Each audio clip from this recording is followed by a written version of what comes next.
As an R&D designer, I do a little bit of everything. The product gets to me at all different points. I go from design to shipping it out. The R&D department is known for fast turnaround on either prototypes or hot parts, replacement parts, sometimes same day.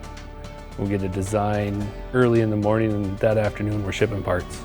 I never really know what I'm going to be doing. I might be on the computer most of the day. I might be running press brake, laser, CNC, designing parts.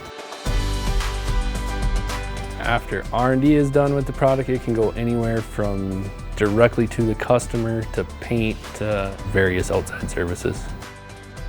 I want to continue learning. There's stuff I learn every day. Even when you think you're doing the same thing, there's times during that day it's like, well, I've never seen that before, so